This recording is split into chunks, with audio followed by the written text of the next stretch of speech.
Hi everyone, I welcome you to Study Destination channel, and today I would like to walk you through some of the documents that you need to do your graduate school application. In fact, these documents are not exhaustive, but they are core documents that you need um, in order to do your application.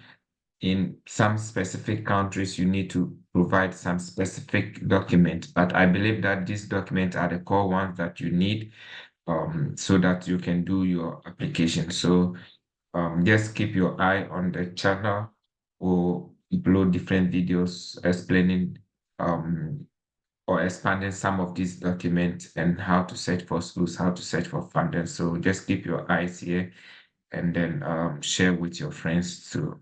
Thank you so much for joining us. So we want to zoom in right away.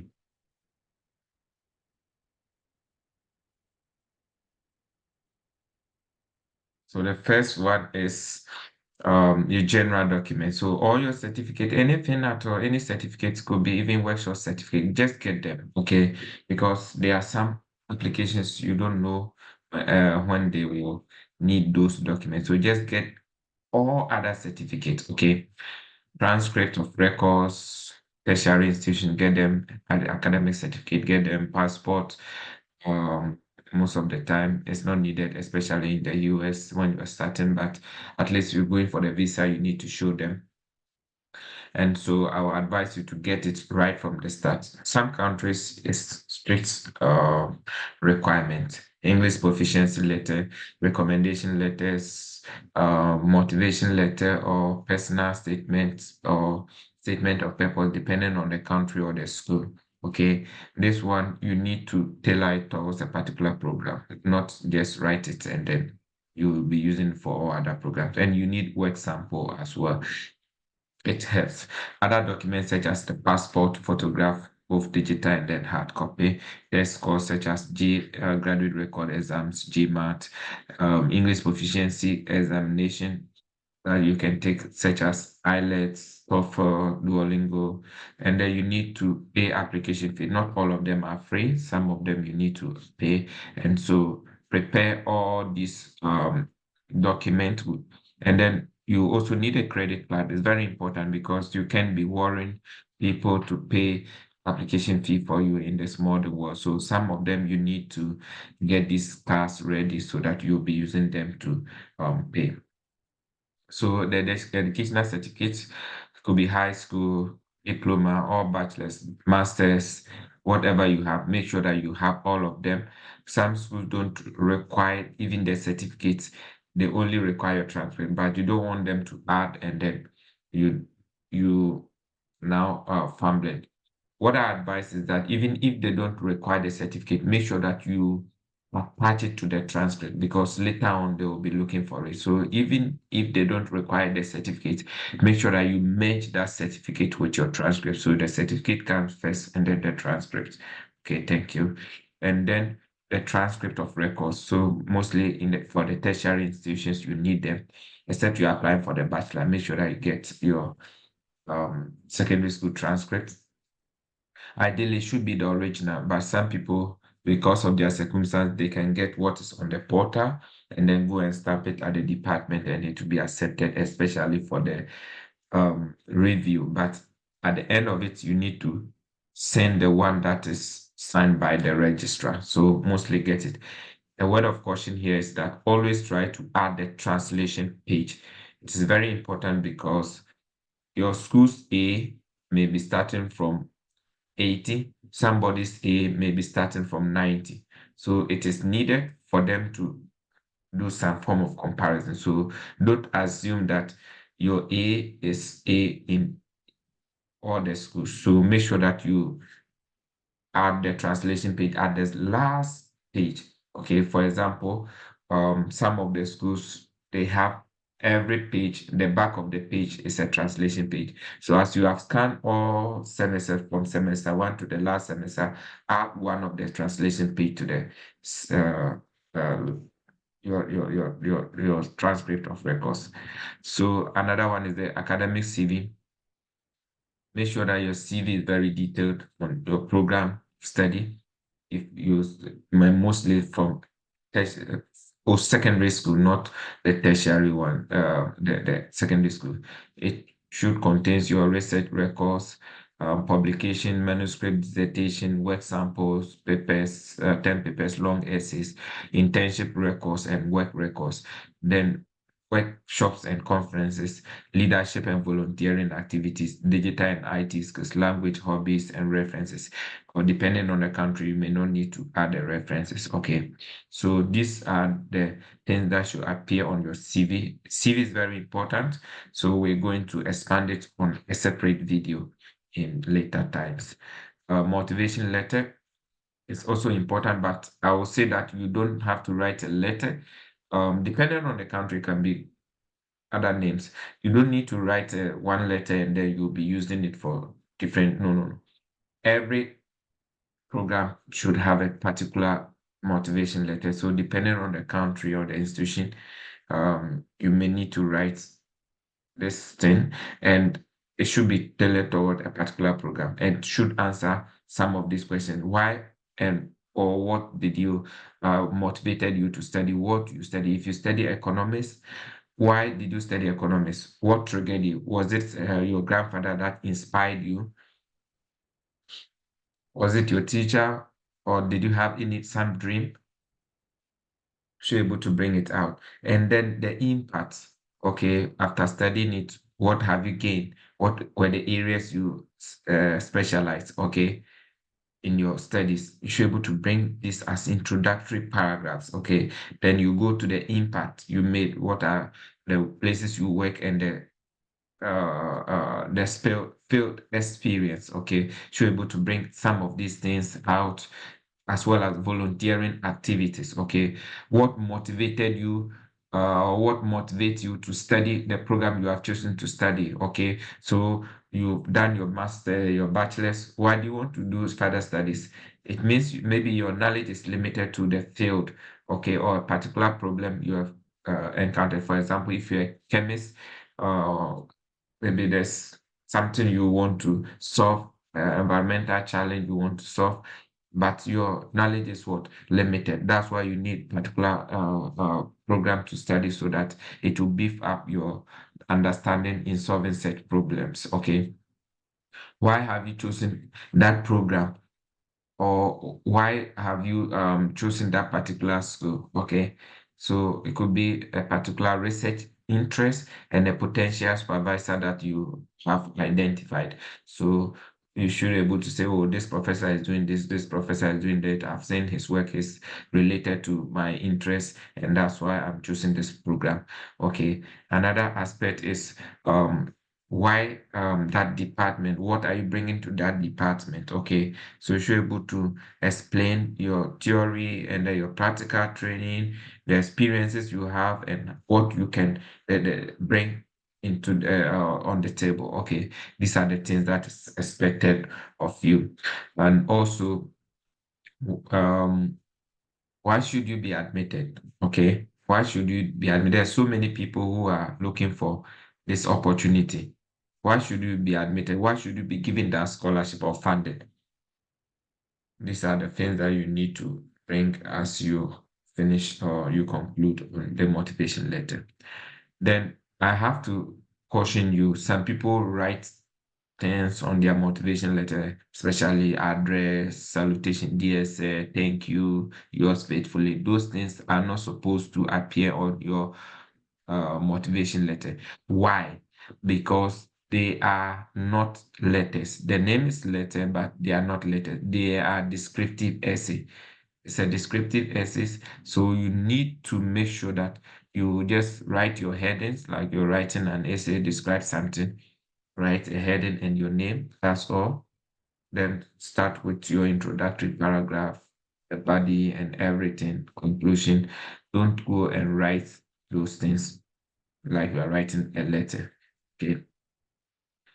Make sure that some of them too are limited by words, so you are within the words limit. If it is a free range, make sure that you are within 2 pages, 12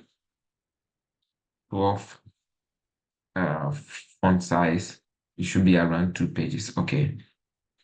and then spacing of 1.5. Would if you are allowed, you are not restricted, be around 2 pages. Okay. Then language attestation.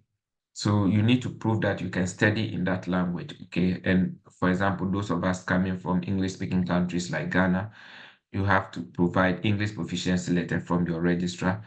It should be stamped. And other alternatives is the IELTS or TOEFL or Duolingo. Those are other alternatives. Some schools are very strict. You need to provide it whether you studied in that or not. If you don't have the money to go and write these things, then you have to skip those schools. Okay. So personal identification, you need its passport. Make sure you scan it like I've shown you here. Scan your bio page and let it be clear. When if you don't have it at the moment, sometimes you can use your country card in place of those places if it's a strict requirement. For example, if you have a Ghana card, you can use it, scan it and use it. Then later, as you are preparing later on when it is in, you can load it or you can change it. Then recommendation letters. So you need people to recommend you for the admissions because they want to make sure that they are bringing people who have good records, who have good backgrounds, both academic and then also social reputation. So make sure that these people can recommend this, give you good recommendation, say something good about you. So it could be any of your lecturers, somebody you have that rapport with who can write very good things about you. Okay. Make sure that you have at least two from the school. Depending, some schools have three requirements, some are two. Make sure that you have at least, if it is three, have one from your background, work or professional background. It helps. If not, some will straight from the academy, so get it.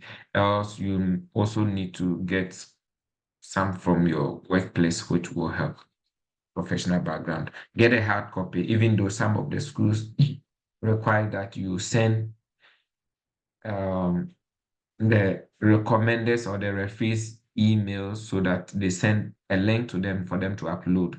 But actually, all the time, get the hard copy first because there are some schools that once it is stamped from the department, they will give you the permission to upload them.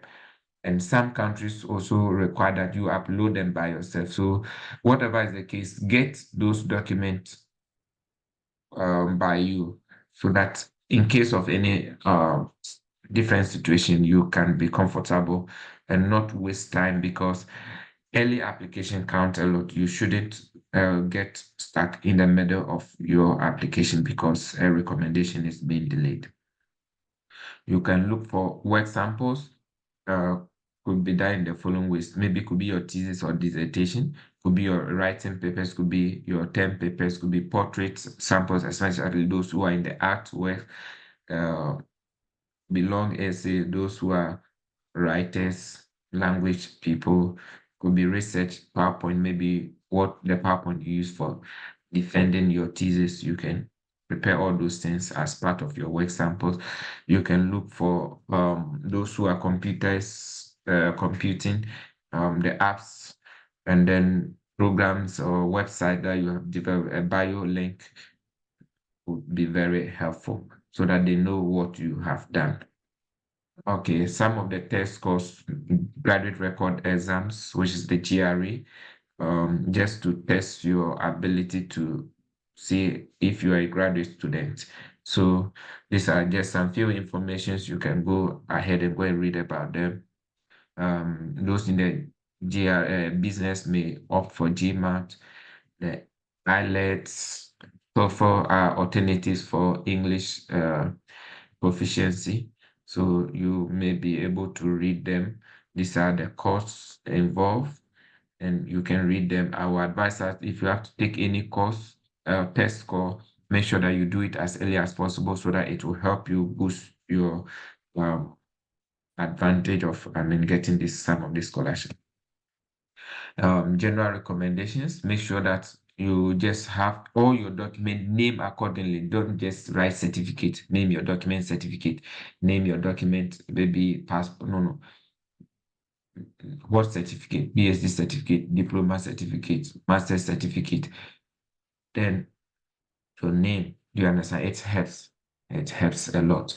And then make sure that, and then name them accordingly and put them in a particular folder. So all your documents should be in a folder.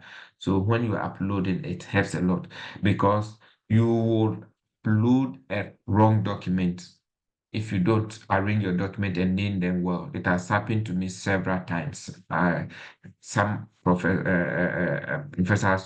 notified me to um, change it because, and it was very embarrassing. So you want to make sure that you name this document very well and very clearly. Reduce the size of the document to the barest minimum without losing your resolution or clarity. Very, very important point here. Make sure that your stance are very good to the best. So it's something that's going to put value on you. As much as it depends. I don't know the kind of font you are using because these people like to use font. But once it's something that is going to speak to your life, make sure that you have them on um better scan, not on the phone. Okay, and then reduce the size. So please, I've brought two documents here, one on my left and then one on my right. If you are a recruiter, which one will you choose? You won't waste your time to go and squeeze your eyes on somebody's document, okay? You want the best clarity. So you could be the one on the left could be a first class or top notch with so many publications, but his document is not readable. This person is lower person but qualifies and the document is readable. They will pick that person and leave you. So make sure that your documents are very, very, very clear, highest resolution, low file size, and then name them accordingly. Yeah, so with this, you should be able to go. These are the basic document you need. And I will see you in the next video. Keep your eyes on the channel, ask questions, and then I hope that as you put in efforts, this is going to yield something good for you. Thank you so much, and then see you.